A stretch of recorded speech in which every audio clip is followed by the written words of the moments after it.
एक शख्स को बेटे की चाहत थी। पत्नी गर्भवती हुई तो उसने पूरे गांव में कहना शुरू कर दिया कि उसका बेटा इस दुनिया में जन्म लेने वाला है। लेकिन हुआ इसके उलट। शख्स के घर बेटे की जगह बेटी ने जन्म ले लिया। बस इसी बात पर शख्स का खून खौल उठा और उसने अपनी नवजात बेटी को पत्नी की गोद से उठाकर जमीन पर पटक पटक कर मौत की नींद सुला दिया।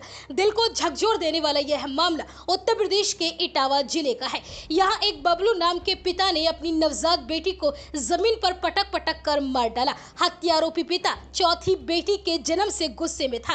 पहले से उसकी 3 बेटियां हैं और जब पत्नी ने चौथी बेटी को भी जन्म दिया तो वह आग बबूला हो उठा और गुस्से में खौफनाक कदम उठा बैठा। वह बेटे की उम्मीद में था, लेकिन पत्नी ने बेटी को जन्म दे दिया तो उसे लगा कि अब गांव में सब उसका मजाक बनाएंगे और उसे 4 बेटियों का पिता कहेंगे। जिसके बाद शख्स भड़क उठा और उसने नवजात को जान से मार डाला। जानकारी के मुताबिक आरोपी पिता बबलू की पहली पत्नी से भी 2 बेटियां थी, लेकिन कोरोना महामारी के दौरान उसकी पहली पत्नी का निधन हो गया था। इसके बाद बबलू ने दीपा से दूसरी शादी की, जिससे भी उसे 2 बेटियां ही पैदा हुई। चौथी बेटी के जन्म के बाद से ही बबलू अपनी पत्नी के साथ लगातार झगड़ा करता था, खासकर जब वह शराब के नशे में होता। बबलू के माता पिता भी बेटियों के जन्म पर उसे ताने मारते थे, जिससे वह भड़क उठा और घटना वाले दिन भी बबलू ने शराब पी रखी थी और उसने अपने माता पिता से झगड़ा किया था। और इसी बीच गुस्से में उसने अपनी मासूम बेटी को